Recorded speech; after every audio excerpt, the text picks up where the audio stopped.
ও মদিনার মাটি রে, সকল সুখ বুঝি তোর কপালে। ও মদিনা রে,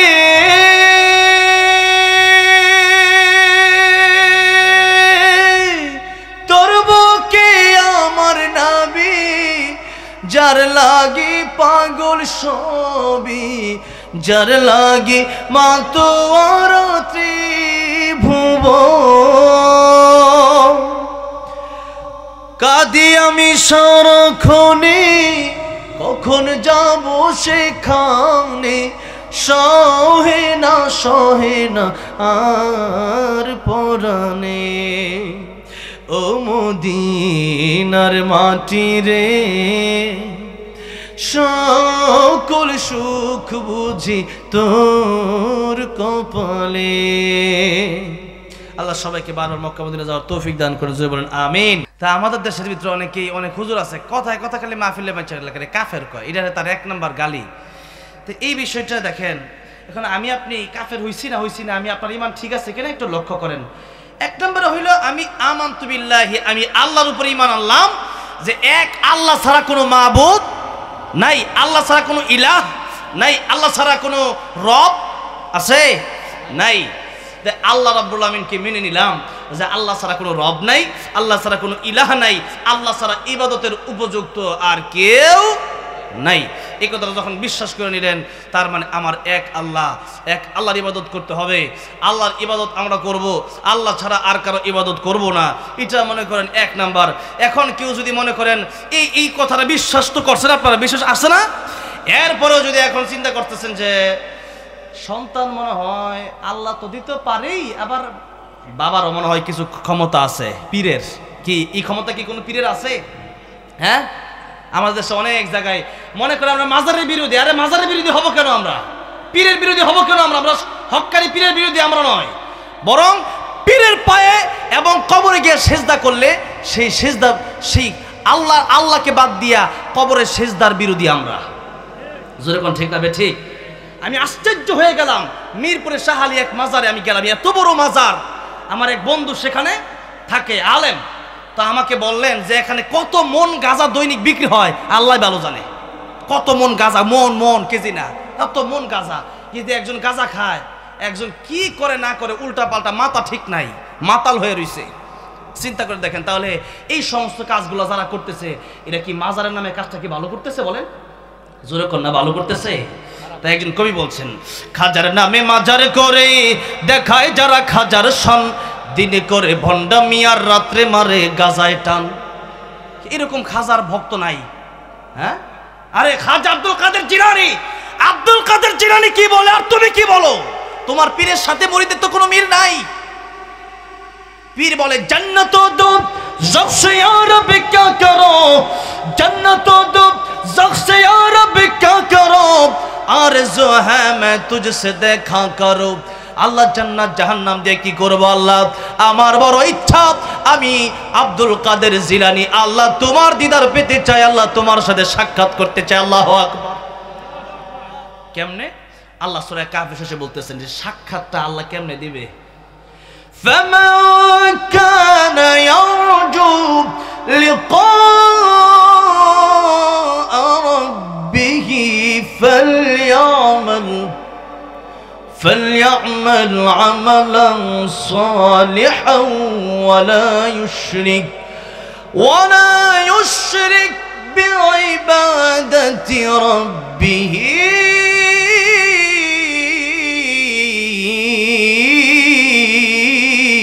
أحدا। আল্লাহ বলতেছেন 2টা কাজ করলে আমি আল্লাহ তোমাদের সাথে জান্নাতের দিদার দেব, দেখা করব। জোরে বলুন সুবহানাল্লাহ। জান্নাতে আল্লাহর দেখা পাইতে চান তো? আল্লাহ দুনিয়াতে যারা ইবাদত করে, জান্নাতে যাওয়ার পরে আল্লাহ জিজ্ঞাসা করবে, ও জান্নাতীরা তোমরা জান্নাত পায় খুশি হইছো? তখন কিছু জান্নাতীরা কয়, আল্লাহ খুশি হমু না মানে? এই জান্নাতে কোরআনে যা বর্ণনা ছিল তার চেয়ে 97 গুণ বেশি পাইছি। যেরকম সুবহানাল্লাহ। যা চাই তাই পাই, বৃদ্ধ হয় না, জীবনে কোনোদিন মরণ হবে না, মরণ হবে না। আর ওই জান্নাতের চিন্তা আমরা করি না, যে এই দুনিয়া মরে যাওয়া লাগবো, আজকে আসি কালকে নাই, 1 মিনিটের নাই ভরসা। কুইতে কুইতেই ফিরোজ শাহ মরে গেছে স্টেজে। ফিরোজ শাহরে চিনেন তো আপনারা, মুরব্বীরা তো চিনার কথা। এক সময় সে জনপ্রিয় শিল্পী ছিল। মিরপুর এই এতে শহীদ বুদ্ধিজীবীর মাঠে একটা প্রোগ্রাম হয়, সেই প্রোগ্রামটাতে আমাকে দাওয়াত করে। সেখানে তো মাগরিবের পরে আমরা আলোচনা, তো আসরের পরে ঘুরতে গেছি, তো চিন্তা করলাম বুদ্ধিজীবী তো সবাই, দেশে কিছু নামই বুদ্ধিজীবী আছে, এদের নামে বুদ্ধিজীবী, ভিতরে মাথার ভিতরে আসলে গোবর ছাড়া কিচ্ছু নাই, কোরআন শরীফ বোঝে না। আবার কিছু বুদ্ধিজীবী আছে ভালো, মাশাআল্লাহ।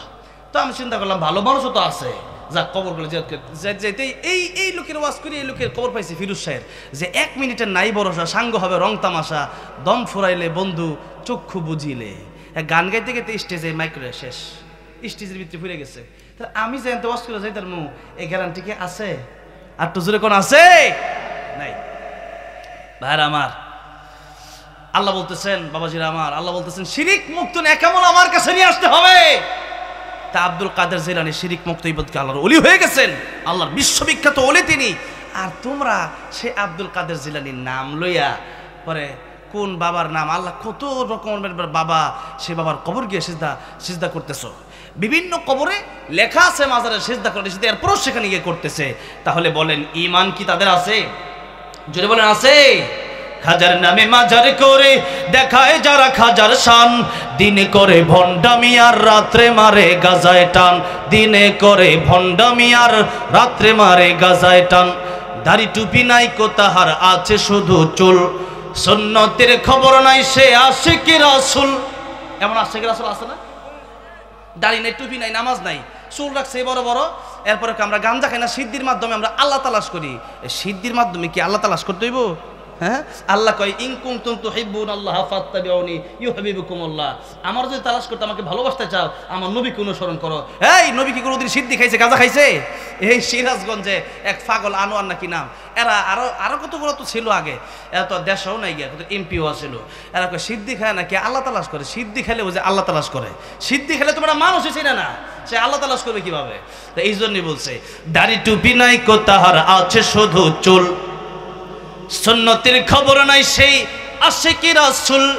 মাজারে সারা বেলা চলে শুধু নারীর মেলা, মাজারে সারা বেলা চলে শুধু মদের মেলা। ঈমান সব ধ্বংস হবে, আমল সব ধ্বংস হবে, থাকবে না তাদের ঈমান।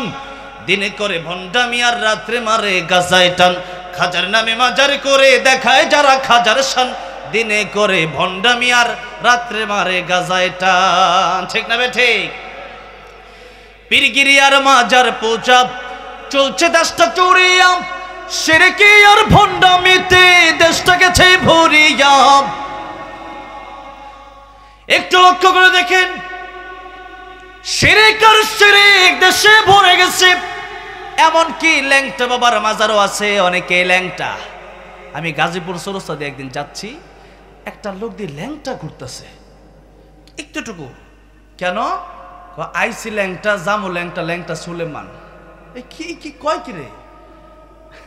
আইসি ল্যাংটা, জামু ল্যাংটা। আওয়াজ সময় তো তুমি ছোট আছিলা, বুঝো নাই তুমি, অবু শিশু।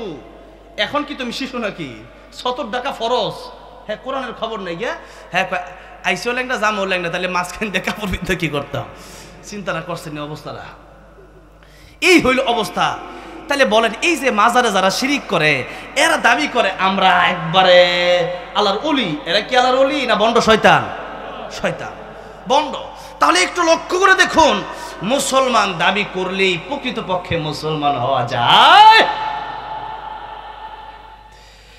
এবার আসেন আমানতু বিল্লাহি, আল্লাহর উপর ঈমান আনলাম মানে কেবলমাত্র আল্লাহর ইবাদত করব, আল্লাহ ছাড়া কারো ইবাদত করা যাবে না, আল্লাহ ছাড়া কাউকে ইলাহ মানা যাবে না। আমি ইন্ডিয়াতে আগে ওয়াজ করতে যাইতাম অনেক, এখন আর যাইতে পারি না। আমি শেষ সময়ে, মানে শেষবার যখন ওয়াজ করতে গেছিলাম, তখন আমাকে আসাম থেকে গ্রেফতার করছিল পুলিশ। তো এই গ্রেফতার করার পরে পুলিশ আমার কইতাছে যে আপনার তো আল্লাহর পক্ষিত ওয়াজ করেন। আমি কই হ, তা আমরাও তো ভগবানরে মানি। আমি কেমনে? আপনার যে আল্লাহ ওইটাই তো আমাদের ভগবান। তা আমি কই কেমনে কি? কারে আমরা তো এক আল্লাহর দাওয়াত দেন কিন্তু উসিরা লাগতো না। এই যে দেব দেবী এরাই আঙুরে এই ভগবানের কাছে লয়ে যাব। কথাটা বুঝতে পারছেন? তা আমার বুঝাইতেছে আর কি। চিন্তা করেন, আল্লাহ কইলাও কানা ফিহিমা আলিহাতুন ইল্লাল্লাহু লা ফাসাদাতা। আমি আল্লাহ ছাড়া যদি আরেকটা আল্লাহ পৃথিবীতে থাকতো, পৃথিবীর মালিক থাকতো, দুই আল্লাহ মিলা তো মারামারি করে আওয়ামী লীগ বিএনপির মতো শেষ হয়ে যেত। হ্যাঁ আচ্ছা যাক, এমনি বিএনপির বাইরে আছেন, রাগ করে না, বিএনপির বিরুদ্ধে কিছু না। কিন্তু মনে করেন যে আল্লাহ যদি দুইজন থাকতো, আল্লাহ নিজে বলতেছেন লাউ কানা ফিহিমা আলিহাতুন ইল্লাল্লাহু লা ফাসাদাতা। আল্লাহ ছাড়া যদি আরেকজন খোদা থাকতো, এক আল্লাহ কিন্তু আজকে বৃষ্টি, ওই দিনে বৃষ্টি হয়েছে, আজকেও মাহফিল এবার দিতাম না, আজকেও বৃষ্টি দিব। এক আল্লাহ কিন্তু আজকে সূর্য উঠামো, আরেক আল্লাহ কিন্তু আজকে উঠামো না। এক আল্লাহ কইতো যে আজকে চাঁদ উঠবে, আল্লাহ আল্লাহ কইতো যে আজকে না, আজকে শেষ। এক আল্লাহ বলতো 2025 সালে আমি আল্লাহ কিয়ামত দিয়ে দিব, আরেক আল্লাহ কইতো না আমি আরো 500 বছর দেরি করবো। তো দুই আল্লাহর মারামারিতে শেষ। আল্লাহ কয় না, দুইজন খোদা হতে পারে না, খোদা একজনই হয়, তাহলে তো মারামারি হইব। তো চিন্তা করে দেখেন, আল্লাহ বলতেছেন আমি আল্লাহ ছাড়া যাদেরকে তোমরা ডাকো এরা তো এতটা দুর্বল, দাউফাত তালিব ওয়াল মাতলুব। আল্লাহ বলতেছেন ইন্নাল্লাযীনা তাদউনা মিন দুনিল্লাহি লা ইয়াখলুকু যুবাবান ওয়ালাউ ইজতামাউ লাহু ওয়া ইয়াসলুবহুমুয যুবাবু শাইআন লা ইস্তানকিযুহু মিন ضعف الطالب والمطلوب। আল্লাহ বলতেছেন এই পৃথিবীতে আমি আল্লাহকে বলতে কাফের বেঈমানেরা যে মূর্তির ডাকে, দেব দেবীর ডাকে, লাত মানাত উজ্জারে ডাকে, এই দেব দেবী এতটাই দুর্বল। এই দেব দেবী মানে আল্লাহ বলতেছেন তলেব দুর্বল, মাতলুব দুর্বল। তলেব মানে যে চায় সেও তো দুর্বল, আর আমরা কি দুর্বল কম না বেশি? এই মুহূর্তে যদি রুহুটা বের হয়ে যায়, পৃথিবীতে এমন কোন শক্তি কি আছে যে আমার রুহুটা আমার ভিতরে আবার দ্বিতীয়বার ফিরে দিতে পারে? এমন কোন মালিক, এমন কোন শক্তিমান কি আছে? নাই। তাহলে বলেন, তাহলে আমরা কতটা দুর্বল? আর আল্লাহ বলছেন খলিকাল ইনসানু দাইফা, আমি আল্লাহ তোমাদেরকে দুর্বল করে বানাইছি। কারণ হলো এখানে শক্ত করে বানায় লাভ নাই। এই যে প্যান্ডেলটা বানাইছে রড সিমেন্ট এরপরে বালু দিয়া মজবুত করে কি পিলার দিছে নাকি বাঁশ দিয়ে দিছে? বাঁশ দিয়ে নর্মাল করে যে কালকে আবার খুলা ফেলবে। এখানে 2 তলা বাড়ি বানাবে না, 5 তলা ফাউন্ডেশন করবে না, যত ফাউন্ডেশন তত মজবুত, ঠিক না? ঠিক। তো এটা কালকে খুলা ফেলবে যেহেতু, সেই জন্য এটা দুর্বল করে বানানো হয়েছে, বাঁশ দিছে, এটা কালকে খুলা ফেলবে, এটা শেষ। তো ঠিক তেমনি ভাবে আমাদেরকে আল্লাহ দুর্বল করে বানাইছে, এখানে শক্ত করে বানানোর দরকার নাই। কারণ এই দেহটা আমাদের আসল না, আসল হলো ভিতরে তাকওয়া, ভিতর ঠিক আছে কিনা। আল্লাহ কয় ইল্লা মান আতাল্লাহ বিকলবিন সালিম, কলব ঠিক করো, ভালো একটা অন্তর যদি তোমার হয় তাহলে তুমি জান্নাতে যাবা। হিন্দুরা লাশ পোড়ায়া দেয়, দেয় না? তো হিন্দুরা যখন লাশ পোড়ায়া দেয়, হিন্দুরা মনে করে শেষ দিছি খতম কইরা। কিন্তু বিষয়টা কি এমন? বিষয়টা এমন না। এই ঘর আমার, এই বাড়ি আমার, এই দেহ আমার, হাত আমার, পা আমার, এই জমিন আমার, দোকান আমার, ব্যবসা আমার, কিন্তু আমিটাকে আমার তো আমি চিনলাম না। আমার ব্যবসা চিনলাম, আমার বাড়ি চিনলাম, গাড়ি চিনলাম, আমার জমি জমা চিনলাম, আমার দুনিয়ার সব চিনলাম, কিন্তু আমি তো আমাকে নিজেকেই চিনলাম না। মান আরাফা নাফসাহু ফাকাদ আরাফা রাব্বাহু, নিজেকে যে ব্যক্তি চেনে সে ব্যক্তি আল্লাহকেও চিনে। নাস্তিক যারা হয় এরা নিজেরই চিনতে পারে না, যার কারণে আল্লাহকেও চিনতে পারে না। নিজেরে চিনে না, তো নিজেরে চিনলে আল্লাহরে চিনতো। ইমাম আজম আবু হানিফা রাহমাতুল্লাহ আলাইহি, ওনার সময় ইমাম উমাইয়া খলিফা মাহাদির সময়ে দাজরা নদীর এক পারে আবু হানিফার বাড়ি, আর এক পাশে উমাইয়া খলিফা মাহাদির বাড়ি। তো এক নাস্তিক বলছে আল্লাহ মানি না। কেন? কয়টা প্রাকৃতিক, যে আমি হইছে আবার শেষ হয়ে যাবো, শেষ। তো ইমাম আজম আবু হানিফা রাহমাতুল্লাহর সময় তো বাদশা চিন্তা করছে ইমাম আজম আবু হানিফার আনলে এই তার কথাকে খণ্ডন করতে পারবে। উনি বললেন যে নাস্তিক বাচ্চার কাছে বলল যে এই দেশে এমন কেউ আছে নাকি যে আমাকে প্রমাণ করবে যে আল্লাহ আছে? ইমাম আজম আবু হানিফা রাহমাতুল্লাহ আলাইহি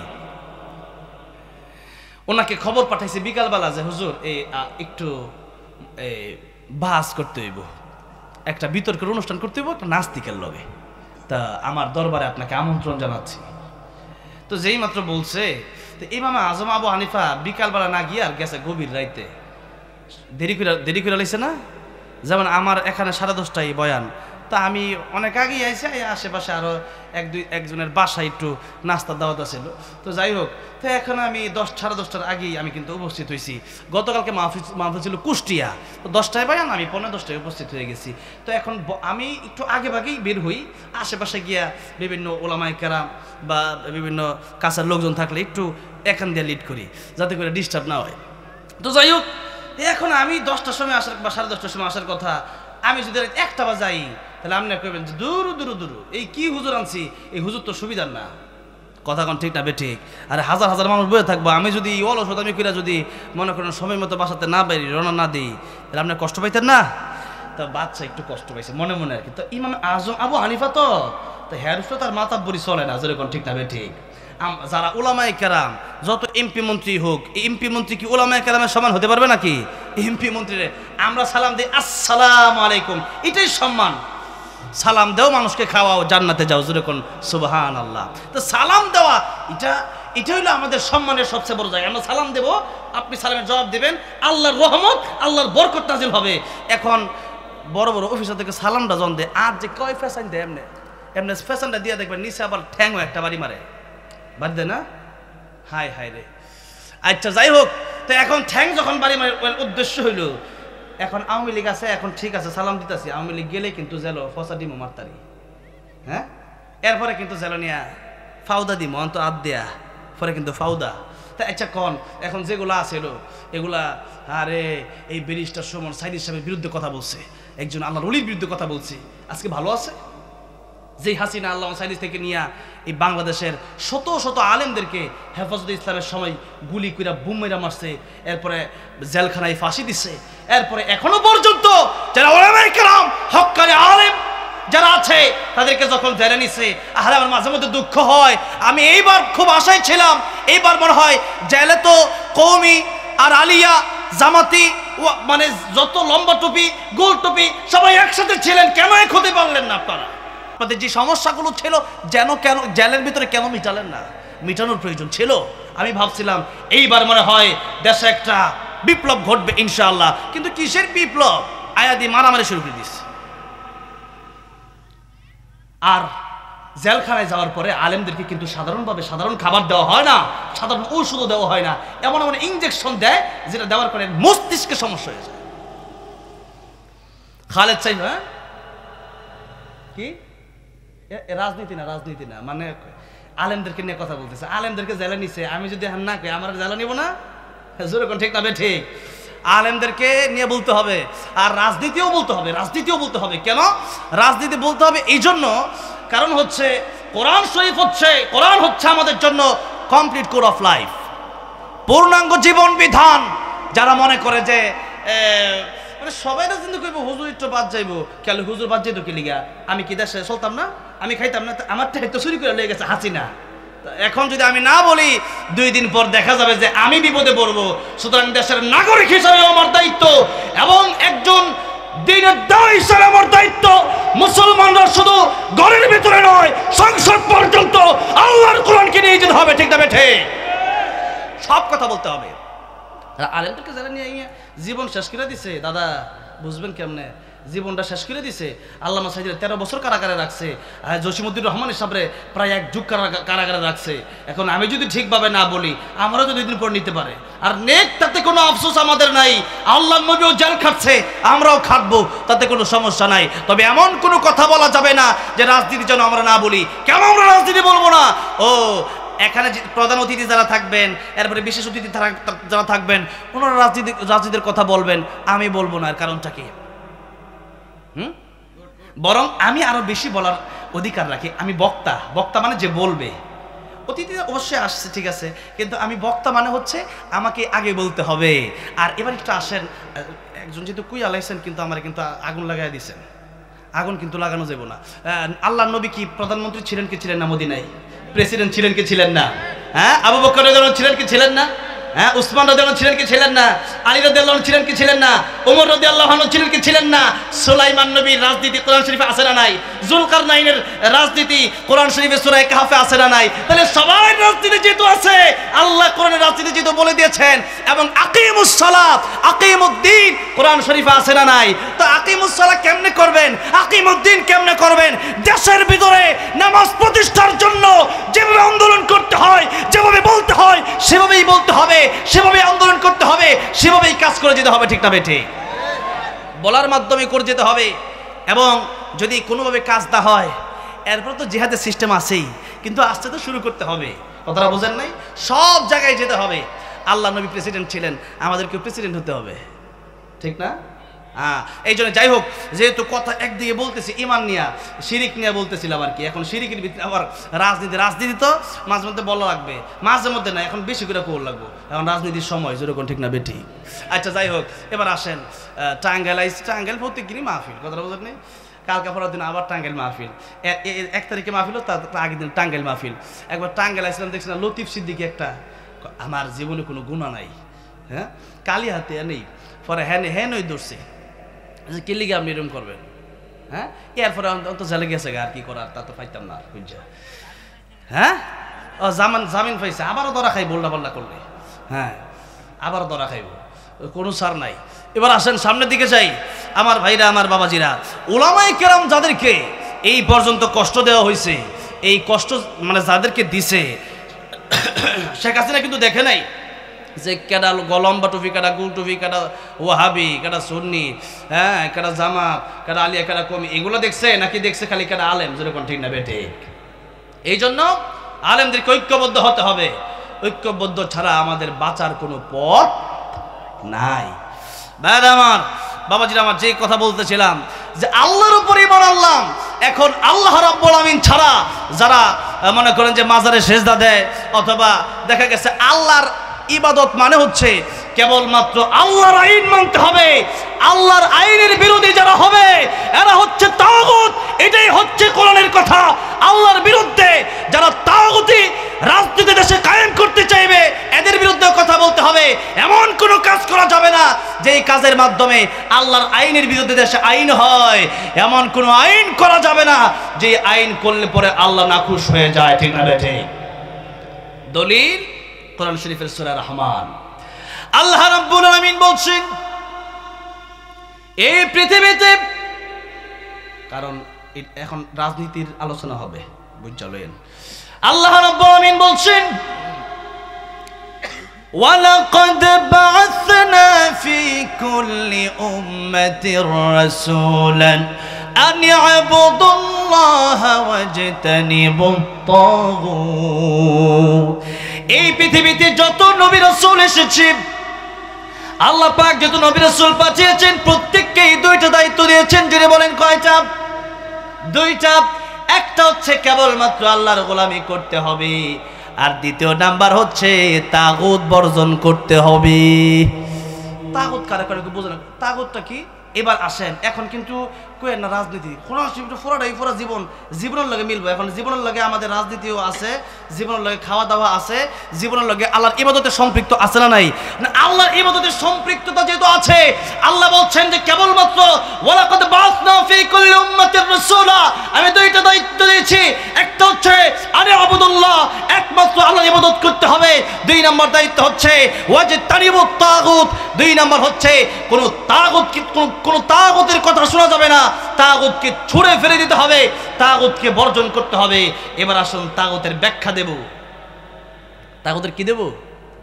তাগুতের অনেক ব্যাখ্যা আছে, এর মধ্যে একটা ব্যাখ্যা হচ্ছে আল্লাহর কোরআন বিরোধী যারা হয়, নিজেও আল্লাহর কোরআনের আইন মানে না, শরিয়ার আইন মানে না, আবার দেশের মানুষকেও শরিয়া ভিত্তিক আইন মানতে দেয় না। আমাদের দেশে যে গণতান্ত্রিক যে আব্রাহাম লিঙ্কন, সে চালু করছে জনগণ, আরে জনগণ যেটা বলবে সেই জনগণের কথায় পৃথিবী চলবে না। আকাশ আল্লাহর, জমিন আল্লাহর, কথাও চলবে আল্লাহর। আরে কথা বলেন না কেন? দলিল সূরা রহমান। আল্লাহ বলছেন ইয়া মা'আশারাল জিন্নি والإنس إن استطعتم أن تنفذوا من أقطار السماوات والأرض فانفذوا لا تنفذون إلا بسلطان فبأي آلاء ربكما تكذبان সবাই আমার সাথে পড়েন فبأي آلاء ربكما تكذبان আল্লাহ বলছেন ও পৃথিবীর মানুষেরা তোমরা ইয়া মাশারাল জিন্নি ওয়াল ইনসি ইন ইসতাতা'তুম আন তানফুযু মিন আকতারিস সামাওয়াতি ওয়াল আরদি ফানফুযু পৃথিবীর মানুষেরা পৃথিবীর জিনেরা আমার আইন যদি ভালো না লাগে আমার আকাশ জমিন ছেড়ে তোমরা বের হয়ে যাও আকাশ জমিনে তোমরা থেকো না আপনাদেরকে জিজ্ঞাসা করতে চাই এই পৃথিবীর পুরো আকাশ জমিনটাই কার বাংলাদেশ ছেড়ে ইন্ডিয়া পালাই যাবে আয় রে আল্লাহ ইন্ডিয়া বাংলাদেশ ছেড়ে আপনি ইন্ডিয়া গেলে ইন্ডিয়া কি মোদি বানাইছে ইন্ডিয়া বানাইছে কে আল্লাহই বানাইছে হায় রে আল্লাহ এত বড় দেশ পাইয়াও ক্ষমতা পাইয়াও এদের মন মিটে না নবী কই এরা কবরে যাওয়ার পর্যন্ত মন মিটবে না এত বড় একটা দেশ ইন্ডিয়া বাংলাদেশের 30টা সময় হইব এত বড় দেশ পাইয়াও বাংলাদেশ নিয়ে সিনেমিনে খেলে যেরকম ঠিক না বে ঠিক এখনো এই বাংলাদেশ ইন্ডিয়ার হাতে কেন বললাম ডক্টর জাকির নায়েক আসবে এই দেশে একটা মাহফিলে এখন ডক্টর জাকির নায়েক আসবে বাংলাদেশের উলামায়ে কেরাম বাংলাদেশের জনগণ ডিসিশন নিয়েছে এখন বাংলাদেশে কে আসবে আর কে যাবে এটা তো বাংলাদেশের জনগণের ডিসিশন নিবে ঠিক না বে ঠিক জোরে কোন এই সিদ্ধান্তটা কি আমরা নেব না ইন্ডিয়া নেবে জোরে বলেন কে নেবে আমাদের দেশে যা হবে আমাদের দেশের ভিতরে কোন স্কলার আসবে আর কে যাবে এই ডিসিশন আমরা নেব এটা ইন্ডিয়া নিতে পারবে না কারণ আমরা ইন্ডিয়াটা খাইও না আমরা ইন্ডিয়াটা পড়িও না বরং এই দেশের সবচেয়ে বড় দুশমন হলো ইন্ডিয়া কারণ হচ্ছে এই দেশে আমাদের বন্ধু করতে করতে এই হাসিনা সবচেয়ে কষ্ট দিচ্ছে এই বাংলাদেশের আলেমদেরকে আর এখন হাসিনা পলাইছে তাদের কোলে আশ্রয় নিছে ইন্ডিয়া থেকে বলা হচ্ছে ডক্টর জাকির নায়েক বাংলাদেশে গেলে আমাদের ইন্ডিয়াতে ডক্টর জাকির নায়েককে পৌঁছায় দেন তাহলে আমরাও বলি জাকির নায়েক তো এখনো আমাদের বাংলাদেশে আসে নাই আমাদের দেশের আপাতত আপনাদের দেশে গিয়ে বসে রয়েছে আপনারা একটু জাকির নায়েককে ফিরে দেওয়ার আগে আপনারা একটু আমাদের আপাকে ফিরিয়ে দেন জোরে কর বুঝছি এই গ্রুপের কিছু লোক আছে এখনো যাই হোক কষ্ট পেতেছেন আপনারা হ্যাঁ যে কথা বলতেছি এই দেশের মানুষ এই পর্যন্ত জীবন দিছে সাইদ মুগ্ধ কেন জীবন দিছে কোরআনের তাফসির মাহফিল বন্ধ করার জন্য হ্যাঁ সুর বদমাশকে কি ক্ষমতায় বসানোর জন্য হ্যাঁ প্রত্যেকটা ভালো মানুষ ক্ষমতায় বসুক সেটা আমরা চাই কি চাই না জানি না কে কোথায় আছেন কে কোন জায়গা থেকে কিভাবে রাজনীতি করেন কিন্তু রাজনীতির জায়গা থেকেও বিশেষ করে বাংলাদেশের 95% মুসলমানদেরকে কষ্ট দিয়া রাজনীতির ময়দানেও ভালো থাকা যাবে না মুসলমানদেরকে সন্তুষ্ট রাখতে হবে আল্লাহর পক্ষে কথা বলতে হবে কোরআনের পক্ষে কথা বলতে হবে তবে আপনি ভালো থাকবেন ভাইরা আমার বাবাজিরা আমার আল্লাহ বলছেন ইয়া মাশারাল জিন্নি ওয়াল ইনস এই পৃথিবীর জিন এবং মানুষদেরকে আল্লাহ ডেকে বলছেন এই পৃথিবীতে যদি আল্লাহর আইন ভালো না লাগে আল্লাহ বলছেন বের হও বাবা মা আমাদেরকে মাঝে মধ্যে রাগ কইরা সন্তানকে বাইর করে দেয় না হ্যাঁ বলে এই সন্তান তুই কিন্তু অনেক বেয়াদব হয়ে গেছ বাইতে পারো বেয়াদব কোথাকার কয় না আমরা জোরে কয় না আসলে কি বাপ মা কি বাইতে বাড়িবার লাগে কয় আল্লাহ জানে যে এই বান্দা কই যাইব আল্লাহর ছাইড়া আল্লাহর আকাশ জমিন ছাইড়া কি যাওয়ার কোনো জায়গা আছে নাই ও 12টা বাজে গেছে শুরু করতে 12টা বাজছে যাই হোক তাহলে আর আধা ঘন্টা কি কষ্ট হবে আপনাদের আধা ঘন্টার ভিতরে ফিনিশিং শো দিতে একটু দেরি হয়ে গেছে মানে আওয়াজটা দিতে প্রদর্শনী ছিল আর এগুলো দরকার মানে একটা মাদ্রাসার প্রদর্শনীও দরকার যে যারা মাদ্রাসা চালায় একটা মাদ্রাসা চালানো অনেক কঠিন কথাটা বুঝতে পারছেন আমার মতো লোক আমি তো মানে কালেকশন করি না বা মানুষের জাকাতের টাকা আমি মাদ্রাসায় নেই না তো এখন মাদ্রাসায় গেলে দেখা গেছে যে মাঝে মধ্যেই খবর আসে চাইল নাই ডাইল নাই কারেন্ট বিল হয়ে গেছে আজকেও কিনা 23,000 টাকা কারেন্ট বিল হয়েছে কিন্তু বেতন এই পরিমাণে নাই, গত মাসের ভাড়া বাকি। তো এখন কথা হয়েছে যে একটা মাদ্রাসা চালানো অনেক কঠিন ব্যাপার, এরপরে কি শিক্ষা দেয় একটু দেখানোর প্রয়োজন আছে, নাই যেমন না, কিন্তু আসলে আমাদের ধৈর্য একটু কম। এই যুগের মানুষ তো, শেষ যুগের মানুষ তো, তাইলে আর আধা ঘন্টা থাকা যাবে তো ইনশাআল্লাহ? ইল্লাহি তাকবীর, জোরে সোরে একটু আল্লাহ নামটা নেন। আরে আল্লাহ তো জবান দিচ্ছে, তাহলে কষ্ট হয়ে যাবে। হ্যাঁ, জোরে করে আল্লাহু আকবার। আসেন সামনের দিকে যাই ভাইরা আমার, বাবাজিরা আমার। তাহলে ইমান, ইমান যদি আপনার আমার ঠিক না থাকে, জান্নাতে যাওয়ার কোনো সুযোগ, ইমান ছাড়া জান্নাতে যাওয়ার কোনো সুযোগ না। আর ইমান যার কাছে আছে, নবী বলেন সবচেয়ে কম ইমান যার, এই দুনিয়ার চেয়ে 10 গুণ বড় একটা জান্নাত আল্লাহ তাআলা উপহার দিবে। যেরকম সুবহানাল্লাহ। আমার ভাইরা আমার, বাবাজিরা লক্ষ্য করে দেখুন, তাহলে আমানতু বিল্লাহি, ঈমান আনলাম আল্লাহর উপর, ওয়া মালাইকাতিহি, ফেরেশতাদের উপর ঈমান আনলাম, ওয়া কুতুবিহি, কুতুবিহি মানে হচ্ছে আল্লাহর নাজিলকৃত সমস্ত কিতাব সমূহের উপর ঈমান আনলাম। আচ্ছা বলেন তো, এখানে কোরআন শরীফ আছে না নাই? কোরআন শরীফ হচ্ছে শ্রেষ্ঠ গ্রন্থ, আল কোরআন আল্লাহর কালাম, গায়রে মাখলুক। সেই কোরআন শরীফ এই কুতুবিহির ভিতরে চলে এসেছে। কোরআন শরীফের ভিতরে একখানা আয়াত আছে, মা কানা মুহাম্মাদুন আবা আহাদিম মির রিজালিকুম ওয়ালাকিন রাসূলুল্লাহি ওয়া খাতামান নবিয়্যিন। সূরা আহজাবের এই আয়াতটা কাদিয়ানীরা মানে না, যে নবী যে শেষ নবী, ঘোষণাটা কে দিছে? জোরে বল, কে দিছে? এই কাদিয়ানীর গোষ্ঠী। আমার নবীর শেষ নবী ঘোষণা আল্লাহ দিয়েছেন, এই ঘোষণা বাতিল করে সেই গোলাম আহমদ কাদিয়ানী 3 বার মেট্রিক পরীক্ষায় ফেল মারছে। আল্লাহর কোরআন শরীফ আল্লাহ ডাইরেক্ট আমার নবীরে শিখাইছে, নবীদের উস্তাদ আল্লাহ ছাড়া কেউ হতে পারে? আর এই গোলাম আহমদ কাদিয়ানী স্কুলে পড়ছে, চিন্তা করে দেখেন। এরপরে বাথরুমে মরছে, নবীর কাছে যখন মালাকুল মউত আইছে 3 বার অনুমতি নেয়, আর হ্যার কাছে অনুমতি নেয় না, বুঝেন না? আর উল্টা পাল্টা জাকাত। তাহলে একটু চিন্তা করে দেখেন, সেই গোলাম আহমদ কাদিয়ানী। কোরআন শরীফের একখানা আয়াত তো পরের কথা, একটা নোকটা যদি কেউ অস্বীকার করে, ঈমান থাকবে? কাদিয়ানীর কয় ঈমান, আমরা হলাম ঈমানদার, আমাদের শেষ নবীটা খালি মানে, কোরআন শরীফ পুরোটাই মানি, কোরআন শরীফ মানে না, বিষয়টা না, কোরআন শরীফ মানে। তো এখন ওয়া কুতুবিহি যে মানে নাই, এর কারণে তারা কাফের হইছে। এই যে ইমানে মুফাসসির ওয়া কুতুবিহি, 6 কথার 1 কথা না মানলে কাফের, তাহলে আল্লাহরে মানলে ঠিক আছে, কাফের হয় নাই। তো এরপরে এখন ওয়া কুতুবিহি ওয়া মালাইকাতি ওয়া কুতুবিহি, ফেরেশতাদেরকে বিশ্বাস করলাম, আল্লাহর ফেরেশতা যে আছে। এরপরে ওয়া কুতুবিহি, আল্লাহর কিতাব বিশ্বাস করলাম, ওয়া রুসুলি, হ্যাঁ রাসূলদেরকে বিশ্বাস করলাম। এরপরে ওয়াল ইয়াউমিল আখিরি, পরকাল বিশ্বাস তো করতেই হবে, না করে ঈমান দিয়ে লাভ কি? পরকাল তো বিশ্বাস করতেই হবে। হ্যাঁ, আর দুনিয়া মাজরাতুল আখিরাত, দুনিয়া হচ্ছে পরকালের জন্য কাজের জায়গা। এখানে আপনি পরীক্ষা দিবেন, আর রেজাল্ট আল্লাহ কিয়ামতের ময়দানে দিবেন। এখানে কাজ করবেন, বেতন দিয়ে দিবে আল্লাহ আখিরাতের ময়দানে। যেরকম সুবহানাল্লাহ, এটা হলো পরীক্ষার হল। এটা কিসের হল? যেরকম কিসের হল? পরীক্ষার হল। কষ্ট হইতাছে? কষ্ট হলে কইবেন, তাহলে আমার সুবিধা, কথাটা বুঝছে না? আপনার কষ্ট হলে আমার সুবিধা, যাবো আগে, এটা আগে ঘুমাই পড়বো। আর আমারও অসুবিধা নাই, টাঙ্গাইল আইসি মানে সময় বেশি দিয়ে যাবো, টাঙ্গাইল থেকে গাজীপুর যাবো, আমার চিন্তার কি আছে? দেখতে দেখতে না, ঘুমাইতে ঘুমাইতে মানে ছাই আছে জামুকে খালি, ঠিক না? ঠিক জোরে কল।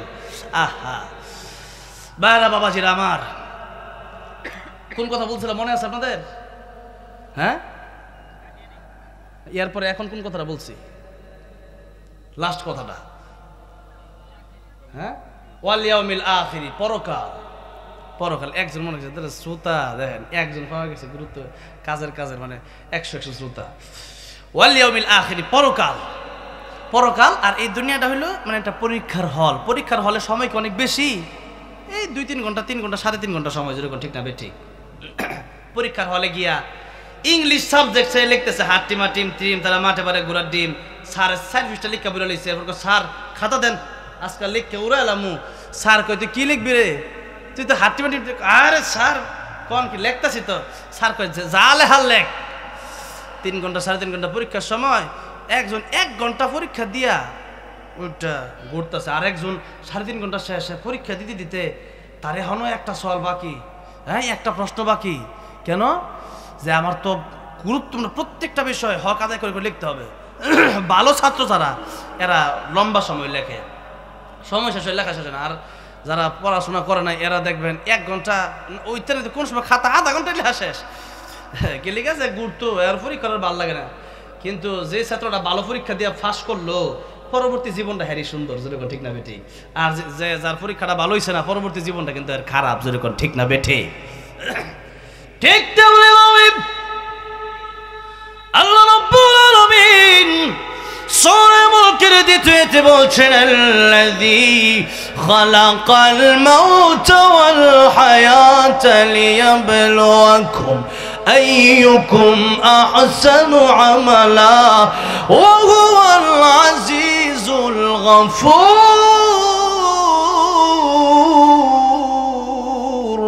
দুনিয়ার মানুষেরা যে আল্লাহ মরণ সৃষ্টি করলেন, হায়াত সৃষ্টি করলেন, আল্লাহ মরণের কথাটা আগে কইছে, এর কয়েকটা ব্যাখ্যা। এর মধ্যে একটা ব্যাখ্যা হলো, প্রথম ব্যাখ্যাটা হইলো যে আমাদের আসল মরণটাই আগে আর আসল জীবনটা পরে। এটা কোনো জীবন না, এই জীবন জীবন নয়, আরো জীবন আছে, এই জীবন নিয়ে যাবে মানে আরেকটা জীবনের কাছে।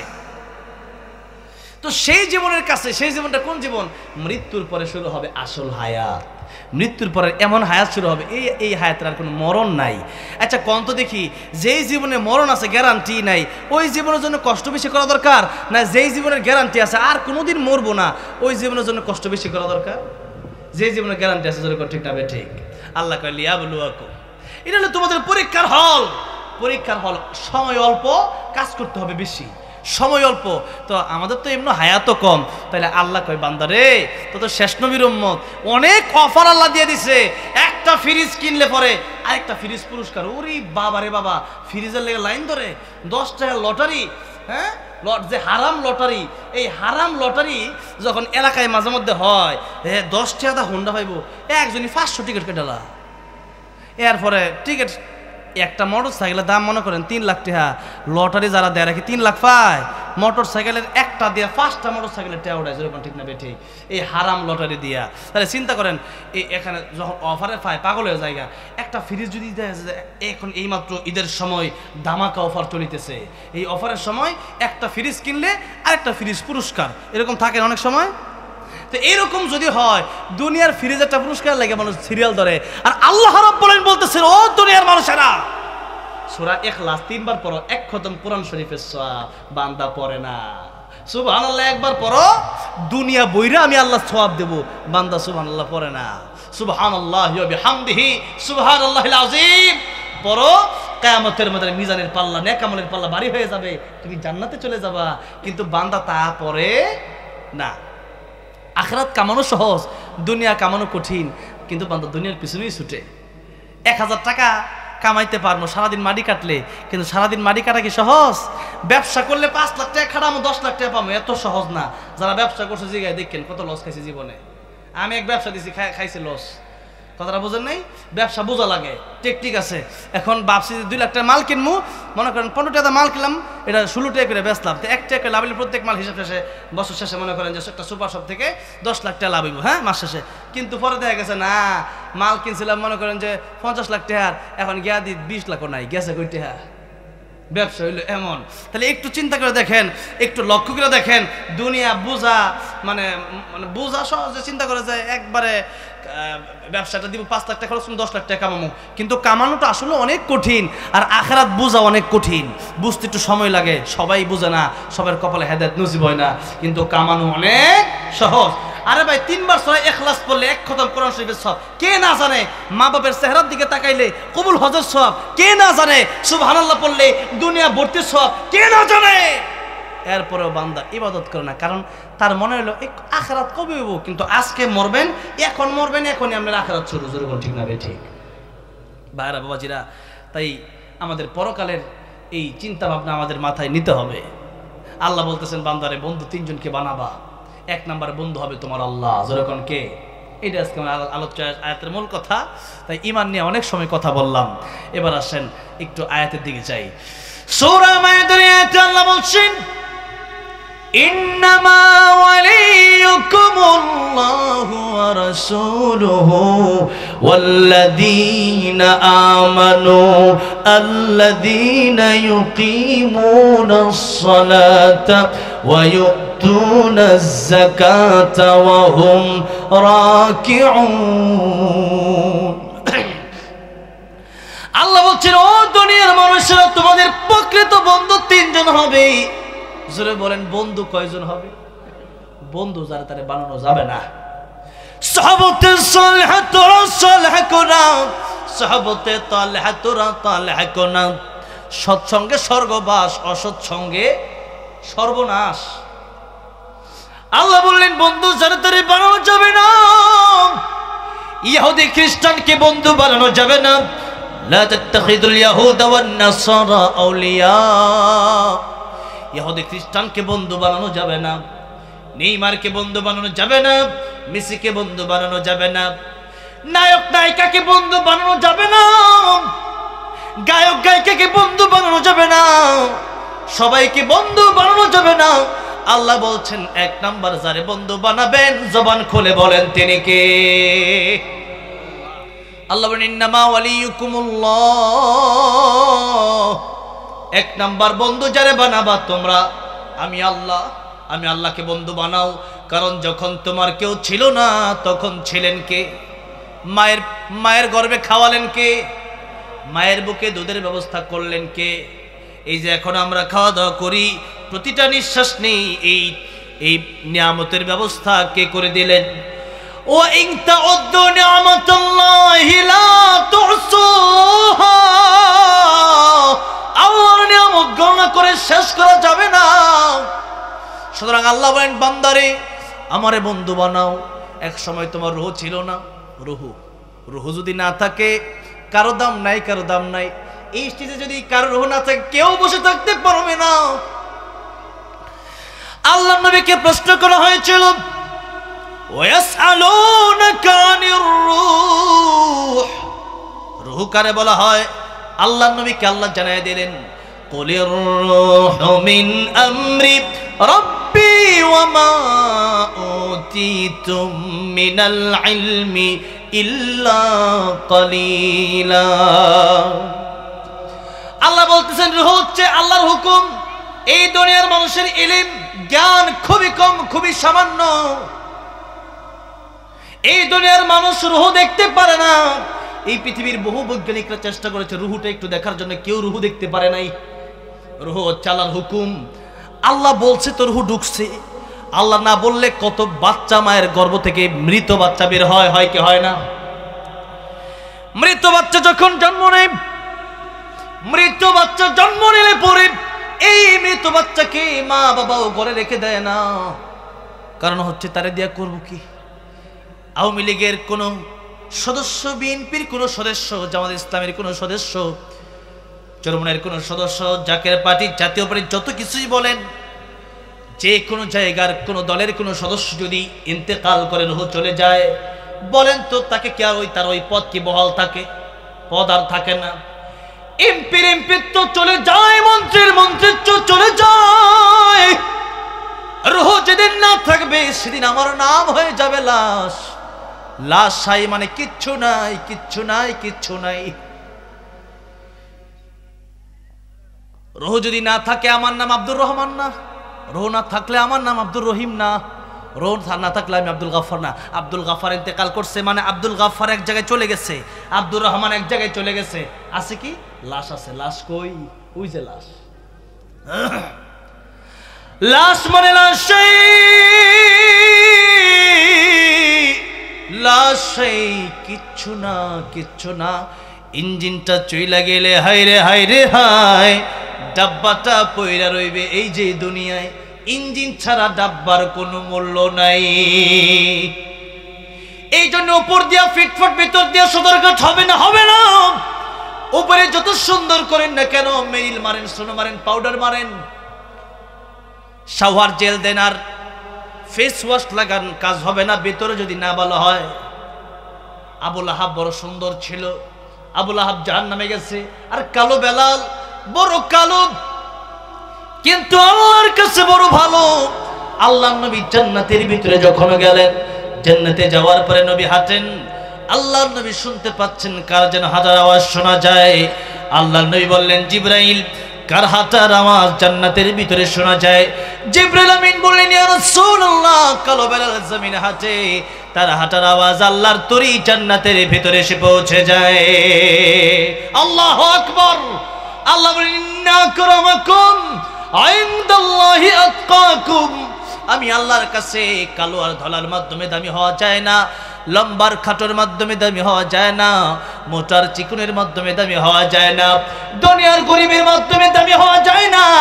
আল্লাহ বলেন, আমি আল্লাহর ভয় যার অন্তরে থাকবে সে ব্যক্তি আমি আল্লাহর কাছে সবচেয়ে বেশি দামি হয়ে যাবে।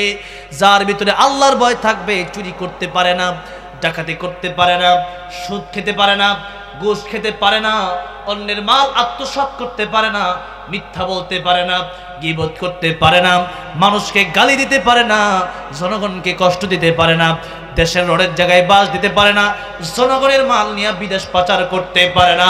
কারণ হচ্ছে ভিতরে আল্লাহর ভয়। আল্লাহর ভয় যার ভিতরে আছে সে ব্যক্তি চিন্তা করে, দুনিয়ার কোনো মানুষ আমার দেখবে না, দুনিয়ার কোনো মানুষ আমার কথা শুনবে না, কিন্তু দেখবে একজন শুনবে, একজন জবান খুলে বলেন তিনি কে? আল্লাহর ভয় যদি অন্তরে থাকে সে ব্যক্তি আল্লাহর ওলি হয়ে যায়। সে ব্যক্তি গুনাহ করে না, সে ব্যক্তি জান্নাতের দিকে দৌড়ায়। আর আল্লাহর ভয় যদি অন্তরে না থাকে তাহলে বিপদ আর বিপদ, সব জায়গায় বিপদ। এই জন্য প্রত্যেকটা জায়গায় প্রত্যেকটা কাজে আল্লাহকে স্মরণ রাখার দরকার আছে না নাই? ওয়া নাহনু আকরাবু ইলাইহি মিন হাবলিল ওয়ারিদ। আল্লাহ বলতেছেন, বান্দারে তোর যে গানের শহর হয়ে গেছে, তোরে জবাই করলে তুই শেষ। এত কাছে যে রোগ আছে, এই রোগের চাইতে আমি আল্লাহ রাব্বুল আলামিন তোর আরো বেশি কাছে। জোরে কোন সুবহানাল্লাহ। বান্দার আমি আল্লাহ তোর এত কাছে, বান্দা সব আমি দেখতেছি, যেখানেই যাও তুমি একা না, আমি আল্লাহ আছি। তোমরা দুইজন, আমি আল্লাহ সহ তিনজন। তুমি চারজন, তোমরা, আমি আল্লাহ সহ পাঁচজন। তুমি একা নও। সেজন্য আল্লাহর ভয় অন্তরের ভিতরে রাখতে হবে। যেখানেই যাবেন, যেই কাজই করবেন, আল্লাহর ভয় অন্তরে রাখার দরকার আছে না নাই? একটা ওয়াজ নিয়ে বাড়ি যান, কাজ হয়ে যাবে। নামাজ পড়ি না, আল্লাহ আমার দেখতেছেন, কিয়ামতের ময়দানে কি জবাব দেব? কিয়ামতের ময়দানে নবী বলেন সর্বপ্রথম নামাজের হিসাব হবে। নামাজের হিসাব দিতে গিয়ে যারা ধরা খেয়ে যাবে, সব জায়গায় তারা ধরা খাবে। আর নামাজের হিসাব দিতে গিয়ে যারা পার পেয়ে যাবে, তারা সব হিসাব তাদের জন্য সহজ হয়ে যাবে, তারা জান্নাতে চলে যাবে। সুবহানাল্লাহ, সুবহানাল্লাহ। নামাজ এমন একটা বিষয়। আর আজকে আমরা সেই নামাজের ভিতরে গাফেল হয়ে গেছি। নামাজ আমরা পড়ি না, মনে করি কোনো গুনাহই না। নামাজ পড়বো তো ইনশাআল্লাহ। নামাজের মাধ্যমে আল্লাহকে বন্ধু বানাতে হবে। ওয়াসজুদ ওয়াকতারিব। যত নামাজ পড়বেন, যত সিজদা দিবেন, তত আল্লাহর কাছাকাছি চলে যাবেন। তাহলে বলেন, এক সময় আমার আপনার কেউ ছিল না, ছিল কে? হ্যাঁ, আবার এক সময় কেউ থাকবে না, থাকবে কে? জোরে বলেন কে? কবরে যাওয়ার পরে বলেন তো, পৃথিবীর এমন কোনো আপন কোনো কেউ আছে, কোনো সন্তান, কোনো মা বাবা, কোনো বন্ধু আছে যে বন্ধুটা আমার সাথে কবরে শুয়ে যাইতে পারে? বলেন আছে? কেউ নাই, কেউ নাই, কেউ নাই। আমার আল্লাহ কিন্তু সেদিন আমার সাথে থাকবে। ঠিক না? ঠিক বলে। এবার আল্লাহ বলতেছেন, ও দুনিয়ার মানুষেরা, আমি আল্লাহকে বন্ধু বানালেই শেষ না। আমি আল্লাহর সাথে আমার হাবিব, আমার বন্ধু, আমার বন্ধুকে বন্ধুর বন্ধু বন্ধু হয়। আমার বন্ধু আপনাকে যদি বলে আপনার বন্ধু, হ্যাঁ, তো আপনি বলবেন ঠিক আছে, আপনি ওনার বন্ধু, তাহলে তো আমারও বন্ধু। ঠিক না? ঠিক। এবার দেখেন, আল্লাহ কয়, আমার যে বন্ধু, আমার হাবিব মুহাম্মদ রাসূলুল্লাহ সাল্লাল্লাহু আলাইহি সাল্লাম, আমার নবীকেও তোমাদের বন্ধু বানাতে হবে। আমার নবীকেও তোমাদের কি বানাতে হবে? বন্ধু বানাতে হবে। এই পৃথিবীর যত জগৎ আছে, আল্লাহ বলতেছেন সমস্ত জগতের জন্য আমি আল্লাহ রব। আলহামদুলিল্লাহি রাব্বিল আলামিন। আর আমার নবীর ব্যাপারে ঘোষণা করতে গিয়ে আল্লাহ বলছেন, যত জায়গার জন্য আমি আল্লাহ রব, তত জায়গার জন্যই আমার নবীর রহমত। আল্লাহু আকবার। ওয়ামা আরসালনাকা ইল্লা রাহমাতাল লিল আলামিন। রাহমাতুল লিল আলামিন নবী কোরআনে প্রমাণ আশিক বিনে কে বুঝিবে আমার দয়ার নবীর শান। আলোচনা শেষ হয়ে যাবে এখনই, একটু নাজিমায়া একটু মা বাবার জন্য আজকে দোয়াটা করে যাইতে রাজি আছেন না আপনারা? আজকে আপনি আছেন, মা বাবা নাই, আজকে যদি একটু মনে রাখবেন আপনার মা বাবার জন্য দোয়া না করে যান, আগামীতে এমনও হইতে পারে যে আপনার ছেলে মাহফিলে আসবে, আপনি কবরে থাকবেন, সেদিন কিন্তু আপনার ছেলেও ফাঁকি দিয়ে যাবে, যেরকম ঠিক না ঠিক। সেই জন্য আজকে মায়ের জন্য বাপের জন্য দোয়া করে যাতে রাজি আছি তো সবাই ইনশাআল্লাহ। তাহলে একটু নবীর প্রেমে একটু মাঝে মাঝে যদি একটু নাচ গাই, নবীর প্রশংসা যদি করে, নবীকে যদি আপনি বানাইতে চাই, তা নবীর প্রেমে গাইতে কষ্ট হবে? একটু বলতে পারবো তো ইনশাআল্লাহ সবাই? হায় আল্লাহ, এই কি মাহফিল হলাম, টাঙ্গাইলে হলে সবাই ঘুমাইতেছে বইয়া, একটু বলেন না রাহমাতুল লিল আলামিন নবী রাহমাতুল লিল। শেষ আর হইতো না, ঘুমে দূরে গেছে, বুঝছি, শেষ করে দিই যা, ঠিক আছে। 2 নাম্বার অনেক কথা ছিল, কেমনে যে কেলো গা, আবার মাঝখানে আরেক ওয়াজ ঢুয়াই দিছে আমার বামের থেকে, কথাটা বুঝছেন না? তাহলে এই ওয়াজ করে আরো গেল, একটু বেশি দিতাম। যাই হোক, এবার আসেন সামনে দিকে। তার নবীকে বন্ধু বান্ধব, নবী কয় মান আমাকে ভালোবাসো, আমাকে মোহাব্বত করো। কিভাবে করবো? মানে হাব্বা সুন্নাতি ফাকাত আহাব্বানি ওয়া মান আহাব্বানি কানা মাই ফিল জান্নাহ। মানে হাব্বা সুন্নাতি, যারা আমার সুন্নতকে ভালোবাসবে, ওয়া মান আহাব্বানি, তারা আমাকে ভালোবাসবে, আর আমাকে ভালোবাসলে কানা মাই ফিল জান্নাহ, আমার সাথে তারা জান্নাতে থাকবে। জোরে করে সুবহানাল্লাহ। নবীকে যদি ভালোবাসেন, এখন নবী তো নাই, কেমনে ভালোবাসবেন? নবীর ভালোবাসার অর্থই হচ্ছে নবী যেমনে বইলা গেছে ওইভাবে চলতে হবে। জোরে করে ঠিক না বেঠিক? আমার নবী জীবনে মিথ্যা কথা বলছে? আমার নবী ছিল সাদিক, আমার নবী ছিল মহাসত্যবাদী। আর আমরা ঘন্টায় ঘন্টায় মিনিটে মিনিটে মিথ্যা কথা না কইলে হয় না, ঠিক না বেঠিক? জোরে কোন। আমার নবী নামাজ পড়তে পড়তে, যে নবীর কোনো গুনাহ নাই, সেই নবী নামাজ পড়তে পড়তে পাটা ফুলে যেত। আর আমরা এমন নামাজ পড়ি, সেজদা একটা দিলে মানে মনে হয় যে মুরগি যেন আধা খায়, কক কক করে আমরা সেজদা দিই, আল্লাহ আল্লাহ, ঠিক না বেঠিক? জোরে কোন। এইভাবে কি নবীর আদর্শ হবে? নবী বলছেন আমি যেভাবে নামাজ পড়ি তোমরা ওইভাবে নামাজ পড়ো। ভাইরা আমার, বাবাজিরা আমার, তো সেই জন্য নবীর আদর্শ যদি আমরা বাস্তবায়ন না করতে পারি, সুন্নতি আমল যদি আমাদের ভিতরে না আনতে পারি, প্রত্যেক জায়গায়, শুধু মসজিদে বা মাহফিলে আসলাম এতটুকুই, বিষয়টা এমন নয়। আমার নবীও ব্যবসায়ী ছিলেন কি ছিলেন না? সৎ ব্যবসায়ী নবীদের সাথে জানাতে থাকবে। যেরকম সুবহানাল্লাহ। সৎ ব্যবসা যদি হতে পারেন তাহলে তো অনেক ভালো ব্যাপার। হালাল ইনকাম যদি করতে পারেন তাহলে বিরাট বড় ব্যাপার। তাহলে হালাল ইনকাম যদি আপনি করেন তাহলে দেখা গেছে যে নবীর সাথে জানাত দেওয়ার সৌভাগ্য হতে পারে। আর যদি হারাম কামান তাহলে ইবাদত তো কবুল হবে না। প্রত্যেকটা জায়গায় জায়গায় নবী ছিলেন আল আমিন, নবী ছিলেন আমানতদার। যেরকম ঠিক না ঠিক? নবী ছিলেন ন্যায়পরায়ণ। নবীর কাছে বিচার আসছে, ইয়া রাসূলুল্লাহ, অনেক দামি একটা মহিলা চুরি করছে, বিচারটা একটু হালকা করে দেওয়া যায় না? নবী কয় না, এই মহিলার বিচার হালকা করবো কেন? আমার মেয়ে ফাতেমা যদিও চুরি করে, আমি নবী তার হাতটাও কেটে দিব। আল্লাহু আকবার। এই ছিল বিশ্বনবী বিচারের ব্যবস্থা। আর আমরা এখন কালো টাকার কারণে বিচার ঠিকঠাক হয় না, অনেক সময় গরিবের বিচার হয় না। তো সেই জন্য প্রত্যেকটা সেক্টরে আমার নবী রাষ্ট্র চালিয়েছেন। রাষ্ট্র চালানোর সময়ও চিন্তা করতে হবে কিভাবে মানুষ নামাজি হবে, দিনদার হবে, পরকালীন বিষয় নিয়ে ভাববে। আল কাইয়িসু মান দানা নাফসাহু আমিলা লিমা বা'দাল মাউত। ওই ব্যক্তি জ্ঞানী। হাদিস শরীফ, যে ব্যক্তি নিজেকে চিনে এবং পরকালের জন্য আমল করে। আর আমরা রাসূল সাল্লাল্লাহু আলাইহি সাল্লামের প্রত্যেকটা ক্ষেত্রে আমরা রাসূল সাল্লাল্লাহু আলাইহি সাল্লামকে ফলো করব। রাজি আছি তো ইনশাআল্লাহ? রাসূল সাল্লাল্লাহু সুন্নাত আমরা মানব। রাজি আছি তো ইনশাআল্লাহ? আল্লাহ কবুল করেন, বলুন আমিন। 3 নাম্বার বন্ধু কারে বানাবো? এটা কি আয়াতের তরজমা শেষ করে দেই, ব্যাখ্যা তো করা যাবে না, তরজমা শেষ করে দিই। আল্লাহ বলছেন ওয়াল্লাযিনা আমানু, 3 নাম্বার বন্ধু হবে তোমাদের প্রকৃত ঈমানদার। এখন আপনি বলতে পারেন যে তাইলে তো ঈমানদার হলে তো সবাই ঈমানদারিত্ব। আল্লাহ কয় না, সব ঈমানদার না। আল্লাহ বলতেছেন আল্লাযিনা আমানুল্লাযিনা ইউকিমুনাস সালাতা ওয়া ইউতুনাজ যাকাতা ওয়া হুম রাকিউন। আল্লাহ বলতেছেন ওই সমস্ত ঈমানদারকে বন্ধু বানাও যে সমস্ত ঈমানদার 5 ওয়াক্ত নামাজ পড়ে। কি করে? 5 ওয়াক্ত নামাজ পড়ে। নামাজীদেরকে বন্ধু বানাইও। আলেমদেরকে বন্ধু বানান, এরা আসল ইমানদার। 5 ওয়াক্ত নামাজ, এত নামাজের শুধু নামাজ পড়ে এমন না, তাহাজ্জুদ এত ছুটে না। অনেক এমন আল্লাহর ওলিরা মাদ্রাসায় এমন অনেক ছাত্র তাহাজ্জুদ ছুটে না। আলহামদুলিল্লাহ কোন আমার মাদ্রাসায় তাহাজ্জুদ নামাজ পড়া বাধ্যতামূলক, পড়তে হবে। হিফজখানা, কোরআন শরীফ মুখস্থ করার আগে ফজরের আজানের 1 ঘন্টা আগে উঠা তাহাজ্জুদ পড়ার পরে ক্লাসে বসতে হবে। তাহলে দেখেন এইরকম মাদ্রাসায় এই তাহাজ্জুদ চলে। কোন আলিমান আও মুতাআল্লিমান আও মুস্তামিয়ান আও মুহিব্বান ওয়ালা তাকুন খামিসান ফাতালিক। আলেম হও, নাহলে আলেমের ছাত্র হও, আলেমের কথা শোনো। আর শেষ একটা সুযোগ আছে জান্নাতে যাওয়ার, সেটা হলো আলেমদেরকে মহব্বত করো, ঘৃণা করো না। আলেমদেরকে ঘৃণা করলে কিন্তু কপাল ফুটছে, কপাল ফুরে গেছে, শেষ।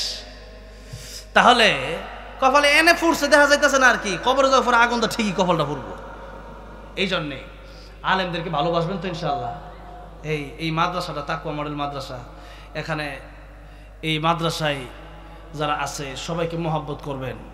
এই মাদ্রাসায় যখন যা লাগে, যখন যেভাবে সহযোগিতা করা দরকার এভাবে করা দরকার, আছে না নাই? কিয়ামতের ময়দানে আল্লাহ নবী বলতেছেন 1 গ্লাস পানি একজন আলেমকে 1 লোক খাওয়াইছে। এই একটা উসিলা, এই একটা বিষয় আল্লাহর কাছে খুব ভালো লাগছে। তাই কিয়ামতের ময়দানে 1 গ্লাস পানি পান করানোর কারণেও একটা ব্যক্তিকে আল্লাহ জান্নাতের মালিক বানায় দিবেন। সুবহানাল্লাহ। তাহলে এমন অনেক ব্যক্তি থাকবে, শুধু একটা ব্যক্তি, এটা একটা হাদিস শরীফের কথা। তাহলে বলেন 1 গ্লাস পানি পান করানোর মাধ্যমে যদি একটা মানুষ আলেমকে 1 গ্লাস পানি পান করে আল্লাহ জান্নাত দেয়, আরে আমার আপনার ইবাদত দেখে আসলে জান্নাতে যাওয়া সম্ভবই না। কিন্তু এমন কিছু ইবাদত করে যেতে হবে যেগুলো আল্লাহর কাছে খুব পছন্দনীয় হয়ে থাকবে, যেগুলো আল্লাহ উসিলা বানায় আমাদেরকে মাফ করে দিবেন। এই জন্য এই মাদ্রাসার সাথে সম্পর্ক রাখবো। আলেমরা কিয়ামতের ময়দানে যখন জান্নাতে যাবে, আলেমদেরকে যারা সহযোগিতা করবে এদেরকেও আল্লাহ পাক জান্নাত দিবেন। যেরকম সুবহানাল্লাহ। এই জন্য ভাইরা আমার বাবাজিরা আমার, আল্লাহ বলতেছেন প্রকৃত ইমানদার যারা এদেরকে তোমরা বন্ধু বানাবা, প্রকৃত নামাজি যারা এদেরকে তোমরা বন্ধু বানাবা। এরপর আল্লাহ বলছেন যারা যাকাত আদায় করে, আমাদের দেশে যাকাত ঠিকঠাক ভাবে না, লুঙ্গি একটা দেয় 3 দিন পরে লুঙ্গি ছিঁড়া যায়। কিসের লুঙ্গি দিচ্ছেন? শাড়ি একটা দিচ্ছে, শাড়ি রানতে কোন দরজা আশ্রয় ছিঁড়ে গেছে শাড়ি, কিসের এগুলো? আর ভিডিও করে এই জাকাতে দেখাইতে হবে কি লিগা? যার যার হাতে পৌঁছায় দেন জাকাত, আর জাকাত দিবেন এমনভাবে, হ্যাঁ লোক যদি বেশি থাকে তাতে ভিন্ন কথা, কিন্তু চেষ্টা করেন একটু বেশি বেশি জাকাত। এদেশে অনেক শিল্পপতি আছে, জাকাত দিলে পরে এই দেশের মানুষ কোনো গরিব থাকে না, ঠিক না? ঠিক বলেন। শত শত হাজার হাজার কোটি টাকার মালিক এদেশে অভাব নাই, অনেক ধনী ব্যক্তিরা আছে যাদের একবেলা নাস্তা খাইতে হয়, মনে করেন থাইল্যান্ডে, কথাটা বুঝেন নাই? বুফে ছাড়া নাস্তা হয় না, হাজার হাজার টাকা নাস্তা খাওয়া লাগে। বুফ মানে হ্যাঁ শত শত আইটেম থাকবো, গিয়ে খালি খাইবো, মন চলে খাইবো, মন চলে ফেলে ফেলাই দিব। আরে কত রকম কত অপচয় হচ্ছে। কিন্তু কিয়ামতের ময়দানে মানুষ যখন জাহান্নামে যাবে, কয়েকটা কারণ আল্লাহ উল্লেখ করছে সূরা মুদ্দাসিরে। গতকালকে 4টা বিষয় নিয়ে আলোচনা করছিলাম সূরা মুদ্দাসিরে, যে জান্নাতের যখন জান্নাত থাকবে, ফি জান্নাতি ইয়াতাসাআলুনা আনিল মুজরিমিন মা সালাকাকুম ফি সাকার, তখন আল্লাহ জান্নাত এবং জাহান্নামীদের সাথে দেখা করার ব্যবস্থা করে দেবেন। জিজ্ঞাসা করবে কেন জাহান্নামে আসছো, অনেক লম্বা কথা। তো জাহান্নামীরা বলবে যে আসছি তো, ক্বালু লাম নাকু মিনাল মুসাল্লিন, নামাজ পড়ি নাই। এটা 1 নম্বর কারণ, নামাজ পড়তে আপনি কাছে জাহান্নামে আইছি। আমিও ব্যবসা করছি, আপনিও করছেন, আপনি তো নামাজ পড়ছিলেন, আপনি গেছেন জান্নাতে, আমি এসেছি জাহান্নামে। আর দ্বিতীয় কারণ হচ্ছে ওয়ালাম নাকু নুতঈমুল মিসকিন, গরিব ছিল, অসহায় ছিল, আমি খাইছি পেট ভরে, আমার ইফতার ছিল রমজান মাসে, ইফতার খাই 30 আইটেম, আরেকজন কাঁচা মরিচ না খাইতো, ঠিক না? ঠিক জোরে কন। দেখেন নাই জবাবদিহি করতে হবে কিয়ামতের কঠিন ময়দানে। এরপরে ওয়া কুন্না নাহুদু মাল খায়িদিন, আল্লাহ বলতেছেন সেদিন মানুষ বলবে গীবত করছিলাম, অহেতুক আড্ডায় মানুষের বিরুদ্ধে গীবত, নিজের খবর নাই। হ্যাঁ আছে মনে করেন যে ডোনাল্ড ট্রাম্প লইয়া, কথাটা বুঝেন নাই? নিজের খবর নাই, আমার নামে কত মানুষ কত গীবত প্রত্যেকদিন করে, আমি খুশি হই, কারণ তার গুণাগুলো আমার কাছে আয়ে আর আমার সবগুলো তার কাছে যায়। কিয়ামতের ময়দানে মা বাপে অত বড় উপকার করবে না, সে যত বড় উপকার আমার করবে। সুতরাং আফসোসের কোনো কারণ নাই। তো গীবত নিয়ে লম্বা চড়া আলোচনা। এরপরে শেষ কথা হইলো ওয়া কুন্না নুকাদ্দিবু বিয়াউমিদ্দিন, কিয়ামত সম্পর্কে কাফের ছিলাম। কই পরকালে আমি আপনার কাছে 5000 টাকা পাই, দিয়া দেন। না দেবো না, না দিলে কি করবা? কই ঠিক আছে কিয়ামতের ময়দানে আমি দেখে নিবো। আরে বাবা কিয়ামতের ময়দান দেখা যাবে তোর, কিয়ামতের ময়দান না। হ্যাঁ মুসলমান এরকম অনেক সময় অবজ্ঞা করে, যেরকম ঠিক না বে ঠিক উড়ায় দেয়, কথা ডরে যায় পরকাল, এটা তো কত দেরি। এই জন্য আল্লাহ রাব্বুল আমিন আমাদেরকে প্রকৃত ইমানদার হওয়ার তৌফিক দান করেন, আল্লাহকে বন্ধু বানায় কবর যাওয়ার তৌফিক দান করেন, রাসূলের সুন্নাত মাইনা কবর যাওয়ার তৌফিক দান করেন, প্রকৃত নামাজিকে বন্ধু বানাইয়া নিজে নামাজি হইয়া আল্লাহ কবরে যাওয়ার তৌফিক দান করেন, যেরকম আমিন। আলহামদুলিল্লাহ আলামিন। ও মদিনার মাটি রে, সকল সুখ বুঝি তোর কপালে ও মদিনা রে